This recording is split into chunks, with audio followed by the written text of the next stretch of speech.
اس شخصیت کی میں بات کر رہا ہوں جن کی پرورش میرے نبی نے کی ہے. اور آپ حیرت کریں گے، آقا نے ارشاد فرمایا انا مدینۃ العلم بعلی بابوہا، میں علم کا شہر ہوں اور علی اس کے دروازہ. اب بہت چھوٹی سی مثال، اگر نیپال گنج میں کسی انڈیا کے آدمی کو انٹری لینا ہے، داخل ہونا ہے، تو بارڈر سے آئے گا. اگر ادھر ادھر سے آئے گا تو چور کہلائے گا. شہر میں دروازے سے داخل ہونے والا صحیح آدمی ہوتا ہے اور دیواریں کود کود کے داخل ہونے والا غلط آدمی ہوتا ہے. مولا علی فرماتے ہیں میں علم کا شہر ہوں اور علی اس کا دروازہ. تو جس کو علم حاصل کرنا ہے اسے مولا علی کی غلامی کا پٹا اپنے گلے میں ڈالنا ہی ہوگا. سبحان اللہ. نہ کوئی عالم بغیر حضرت علی کے فیض کے عالم ہو سکتا ہے. علم تو پا سکتا ہے لیکن عالم جسے صحیح معنوں میں عالم کہتے ہیں بغیر مولا علی کی غلامی کو قبول کیے کوئی عالم نہیں ہو سکتا اور نہ کوئی ولی بن سکتا ہے. انا مدینۃ العلم وعلی بابوہا، میں علم کا شہر ہوں اور علی اس کا دروازہ. حضرت علی آقا فرماتے ہیں انا دار الحکمت وعلی بابوہا، میں حکمت کا گھر ہوں اور علی اس کے دروازہ. سبحان اللہ. بولیے سبحان اللہ. سبحان اللہ. میں حکمت کا گھر ہوں اور علی اس کا دروازہ. سبحان اللہ. تو جس کے علم کی یہ شان، اللہ اکبر. قرآن کریم میں سب سے زیادہ آیتیں اگر کسی صحابی کی شان میں نازل ہوئی ہے تو اس ذات کا نام ہے مولا علی. سبحان اللہ. سبحان اللہ. 800 آیتیں. کتنی؟ 800 آیتیں مولا علی کی شان میں نازل ہوئی ہیں. اور یہ بات میرے اعلیٰ حضرت نے لکھی ہے کہ کسی صحابی کی شان میں اتنی حدیثیں نہیں آئی ہیں جتنی حدیثیں مولا علی کی شان میں ہیں. ماشاءاللہ. سبحان اللہ. یہ اعلیٰ حضرت کہتے ہیں 800 آیتیں جس کے حق میں نازل ہوئی اس ذات کا نام ہے مولا علی. سب سے زیادہ کسی صحابی کے حق میں احادیث، ان کی شان میں احادیث موجود ہیں تو اس ذات کا نام ہے مولا علی. یہی وجہ ہے کہ جب نبی نے حضرت علی کو ملک یمن بھیجنے کی تیاری کی، آقا نے فرمایا علی یمن چلے جاؤ. کہاں؟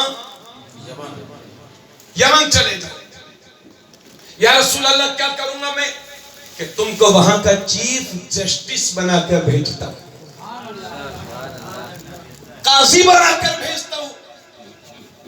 یا رسول اللہ میں تو فیصلہ کرنے کی ہمت نہیں رکھتا، لوگوں میں کیسے فیصلہ کروں گا؟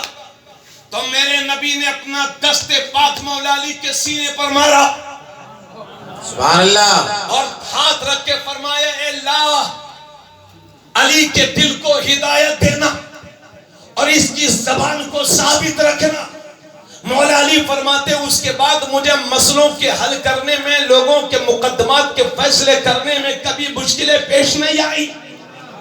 صحابہ کہتے ہیں کہ نبی کے صحابہ کہتے ہیں کہ ہم سارے صحابہ میں جو لوگوں کے مقدمات جو سب سے بہتر طریقے سے نپٹاتے تھے اس ذات کا نام ہے مولا علی.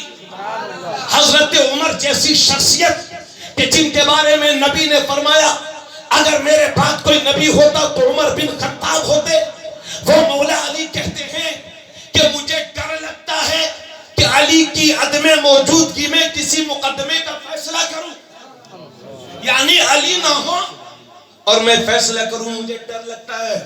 اور ذرا ذہن بالکل قریب کر کے سننا میرے دوستو، یہ تھوڑا سا وقت انشاءاللہ قبول ہو جائے گا، پوری زندگی کے لیے انشاءاللہ مولا علی کے غلام ہو جائیں گے ہم سب. سبحان اللہ. انشاءاللہ. یہی وجہ ہے، توجہ چاہوں گا حاجی صاحب، تمام بھائیوں کی توجہ. یہی وجہ ہے کہ حضرت عمر امیر المومنین تھے، ان کے دور میں ایک مقدمہ آیا حضرت عمر کے پاس کہ ایک زانیہ عورت تھی، زنا سے اس کو حمل ٹھہر گیا اور اس شرعی شہادت مل گئی، یعنی یہ زانیہ ہے اور اس کے پیٹ میں جو بچہ ہے وہ حرام کا ہے. جب شرعی ثبوت مل گیا تو پھر حضرت عمر نے حکم دیا اس عورت کو سنسار کر دو، پتھر مار مار کے ہلاک کر دو۔ تو مولا علی فرماتے ہیں امیر المومنین، میں نے حضور سے ایک دن یہ سنا تھا کہ اگر کوئی حاملہ عورت ہے اور زانیہ ہے تو اس کو بچے کی بچہ پیٹ میں ہے اس حالت میں اس کو سنسار نہیں کیا جائے گا، بلکہ جب بچے کی پیدائش ہو جائے گی تب اس کو سنسار کیا جائے گا۔ تو مولا علی کے مشورے سے حضرت عمر نے اپنے فیصلے کو پلٹایا اور فرمایا اگر علی نہ ہوتے تو آج میں ہلاک ہو جاتا۔ اس علی کی بات کرتا ہوں میرے بھائیوں، ہم نے سمجھا کیا ہے مولا علی کو؟ اللہ اکبر کبیرہ۔ جو مولا علی کو سمجھ جائے تو وہ بہت آسانی سے حضرت میرے نبی کریم صلی اللہ علیہ وسلم کو سمجھ سکتا ہے۔ اور غور فرمائیں، پھر وہ موقع بھی آیا،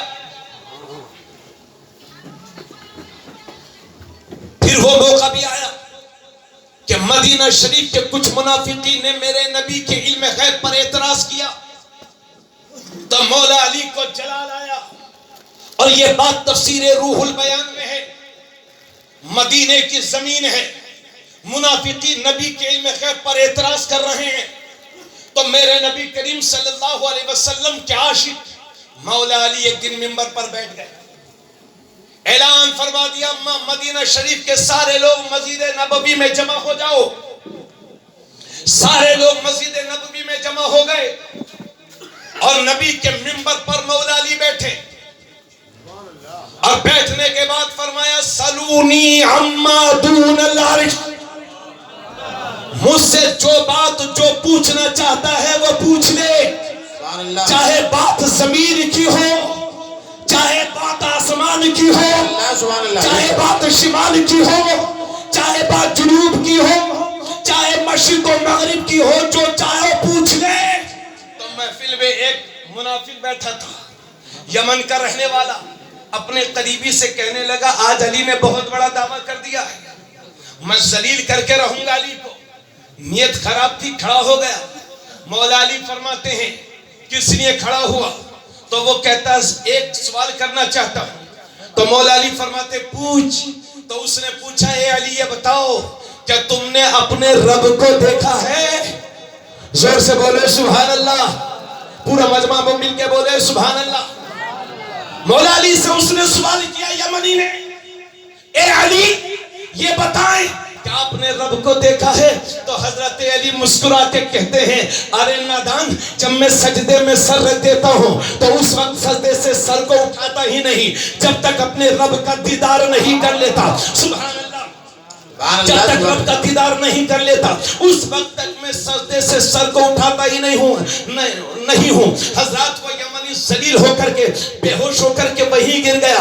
محفل سجی ہوئی تھی حضرت علی کا موقع بہت اچھا تھا، اتنے میں ایک نورانی شکل والے محفل میں آ گئے اور آنے کے بعد کہتے ہیں علی دعوت تو بہت بڑا کرا ہے، ذرا یہ دعوت تو بہت بڑا کیا ہے، اب ذرا یہ بھی تو بتا دو کہ اس وقت جبرائیل کہاں ہیں، فرشتوں کے سردار کہاں ہیں؟ تو حضرت جبرائیل اوپر دیکھتے ہیں، نیچے دیکھتے ہیں، دائیں دیکھتے ہیں، بائیں دیکھتے ہیں، سامنے دیکھتے ہیں، پیچھے دیکھتے ہیں، چاروں طرف دیکھنے کے بعد مسکرا کے کہتے ہیں اور نورانی شکل والے تم ہی تو جبرائیل ہو۔ سبحان اللہ، سبحان اللہ، زور سے سبحان اللہ، اور زور سے سبحان تم ہی اللہ۔ تو جبرائیل ہو۔ تو محفل سے ایک دیوانہ کھڑا ہو گیا، دیوانہ اے علی کھڑا ہو گیا، مستانہ اے علی کھڑا ہو گیا، اور کھڑے ہونے کے بعد کہتا ہے حضور جب اتنا بتا دیا ہے تو اب یہ بھی بتا دو کہ اتنا علم آپ کے پاس آیا کہاں سے ہے؟ علم اتنا کہاں سے ہے آپ کے پاس؟ آپ کا سینہ جو علوم سے بھرا ہوا ہے، علوم و ادراکات سے جو آپ کا سینہ بھرا ہوا ہے، یہ اتنا علم آپ کو کہاں سے ملا؟ تو مولا علی کا عاشقانہ جواب سنیے، آپ فرماتے ہیں اے لوگوں جب میں نے اپنے نبی کو آخری غسل دیا تھا تو غسل دینے کے بعد میرے نبی کے غسل سے پانی کے چند قطرے میری نبی کی پلکوں پہ باقی رہ گئے تھے، علی نے انہی قطروں کو چوس لیا تھا، جس کی وجہ سے علی کا یہ سینہ علم کا سمندر ہو گیا۔ سبحان اللہ، سبحان اللہ، نعرہ تکبیر، نعرہ رسالت، نعرہ رسالت، جشن مولائے کائنات کانفرنس، نعرہ تکبیر، نعرہ رسالت، سبحان اللہ۔ وہ مولا علی اللہ اکبر اور بہادر ایسے، میں جن کا نام آج بھی غیروں کے سامنے لے دو تو تھر تھر کانپنے لگتے ہیں۔ بے شک بے شک، اللہ کا شکر ہے کہ وہ علی ہمارے حصے میں آئے۔ سبحان اللہ، سبحان اللہ سبحان اللہ۔ سبحان اللہ۔ اور میں ایک دعویٰ کرتا ہوں، اگر مرد لوگ مولا علی کی سیرت پر اور ان کے بتائے ہوئے راستے پر چلیں اور عورتیں سیدہ فاطمہ زہرا کی کنیز بن جائیں تو زمانے میں انقلاب برپا ہو جائے گا۔ سبحان اللہ سبحان اللہ۔ اگر زندگیوں میں انقلاب چاہتے ہو، کرانتی چاہتے ہو، تو پھر مولا علی کی زندگی کو پڑھو۔ اور حضرات بہادر اتنے، سبحان اللہ، اتنے بڑے بہادر کہ قلعہ خیبر کا قلعہ، خیبر کا قلعہ کئی دن سے فتح نہیں ہو رہا تھا۔ میرے نبی جب صلح حدیبیہ کے بعد جب واپس تشریف لائے تو محرم یا ذی الحجہ کے مہینہ گزارنے کے بعد، ذی الحجہ اور محرم کا مہینہ گزارنے کے بعد میرے نبی کریم صلی اللہ علیہ وسلم اپنے لشکر کو لے کر خیبر کے قلعوں کو فتح کرنے کے لیے تشریف لے گئے۔ میرے ایک بھائی توجہ سے سنیں، یہ تھوڑی دیر بیان اور کرنے کے بعد انشاءاللہ میں آج حجاب پر گفتگو کروں گا، اور میں بہت بڑا مولوی عالم تو نہیں ہوں، مگر اللہ پر بھروسہ کرتے ہوئے یقین کے ساتھ کہتا ہوں انشاءاللہ جو کچھ بیان کروں گا اس پر آپ عمل بھی کریں گے اور محظوظ بھی ہوں گے انشاءاللہ۔ سبحان اللہ، حق بے شک۔ حضرات گرامی، خیبر کا قلعہ میرے نبی فتح کرنے کے لیے تشریف لے گئے۔ 1000 سے زائد صحابہ کرام کی نورانی جماعت تھی۔